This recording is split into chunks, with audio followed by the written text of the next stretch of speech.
Today we will take a closer look at a theme that runs like a red thread through the teaching of Yeshua, Mammon, not merely as money or possessions, but as a power that shapes human lives, societies, and priorities. We will explore what Mammon is, what Mammon does to people, and why Yeshua treats this as a question of loyalty and lordship. At the same time, we will see how Yeshua's alternative is not a new invention, but is deeply rooted in the Torah's understanding of community, responsibility, and security.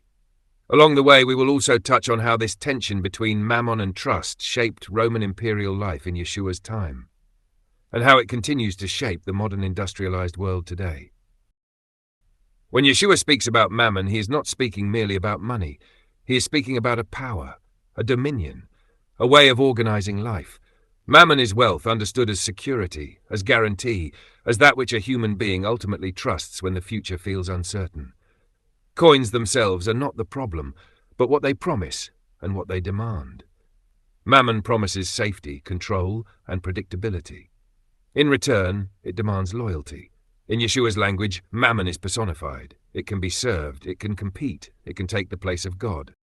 You cannot serve both God and mammon, he says, and it is crucial to hear this as a question of lordship, not morality. The issue is not whether one is kind or cruel, diligent or lazy. The issue is who or what has the final word when decisions must be made. Mammon works subtly. It shapes fear before it shapes behavior. Fear of lacking, fear of falling, fear of losing status, security, dignity. When this fear governs life, people begin to accumulate, secure, and control, not necessarily out of malice, but out of anxiety. Mammon isolates people because risk is privatized. Each person must carry their own future. Each must protect what is theirs. Community becomes secondary, and human beings are assessed by usefulness rather than worth. Over time, this also changes how others are seen. The poor become a threat rather than a neighbor. The vulnerable become a problem rather than a responsibility. Mammon creates distance even while it promises safety. And the more one has invested in it, the harder it becomes to let go. Wealth is no longer owned, it owns.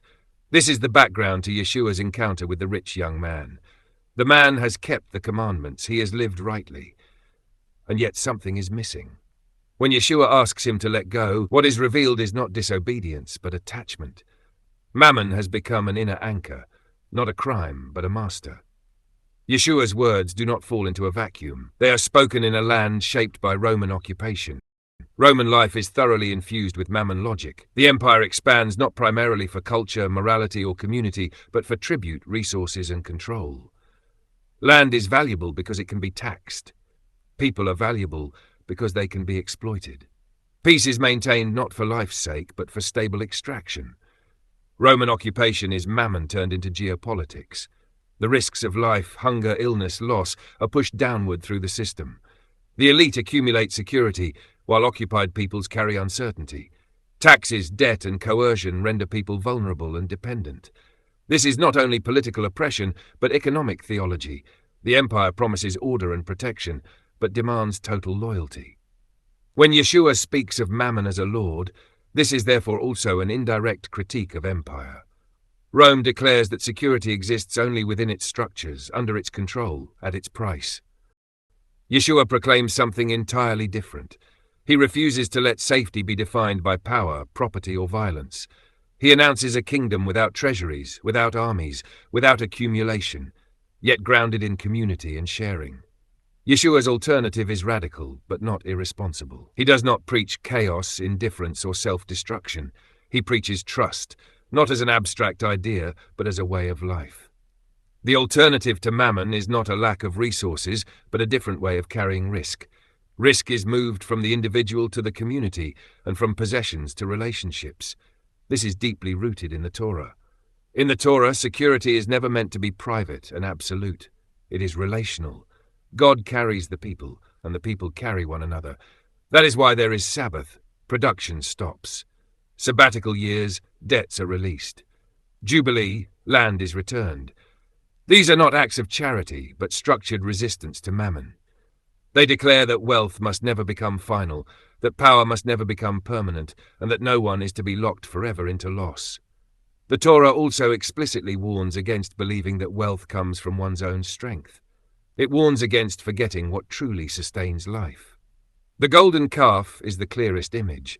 Gold is melted into security, into something visible and controllable. This is Mammon in ritual form, not because gold is evil, but because it replaces trust. Yeshua's alternative is therefore not a break with the Torah, but its most consistent embodiment. He lives without a private safety net, not to romanticize poverty, but to demonstrate that life can be sustained differently. He lives in community, he shares meals, he receives hospitality, he restores dignity to those marginalized by debt, shame, and exclusion. When he teaches, he does so from within this life. His words carry weight because they are embodied. He can speak against Mammon because he does not serve it himself. He offers discipleship, not asceticism. Follow me means step into another way, a way of being secure. This makes Yeshua's message disturbingly relevant in the modern industrialized world. Our age has perfected the Mammon system. Production, efficiency, growth, and consumption have become moral values. Human worth is measured by productivity. Time becomes capital. Nature becomes raw material. Risk is managed through insurance, debt, and private buffers, while the role of community is weakened. Mammon in our time promises freedom through consumption and security through accumulation, yet produces loneliness, stress, and constant fear of falling behind. The more complex the system becomes, the more risk is pushed onto the individual. If you fail, it is your responsibility. If you fall, it is your problem. This is the same logic the empire used, only more refined, internalized, and normalized. Yeshua's alternative challenges this directly, not by abolishing work, technology, or planning, but by refusing to grant them lordship. The question is no longer how efficient a society is, but for whom it is safe. Not how much we produce, but who bears the cost.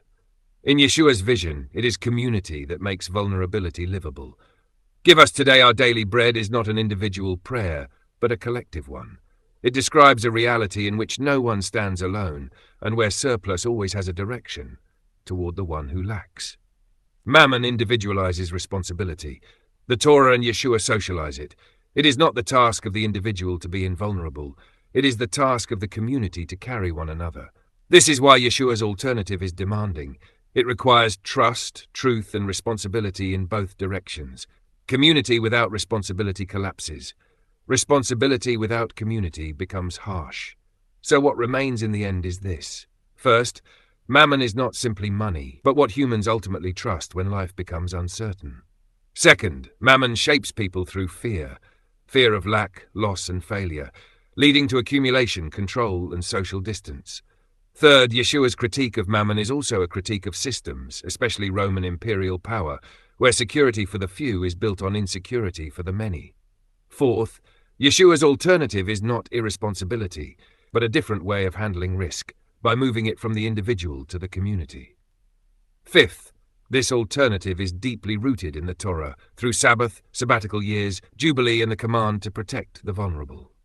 Sixth, in the modern industrialized world, Mammon continues in more sophisticated forms, where efficiency, growth, and individual responsibility replace communal care. Seventh, Yeshua's question still stands, not how we secure ourselves best, but who we allow to be our Lord when security fails. This is not primarily an economic question, but an existential one. How do we want to live, and who will carry us when life becomes fragile? Thank you for listening. If you found this reflection meaningful, feel free to like, share, and subscribe.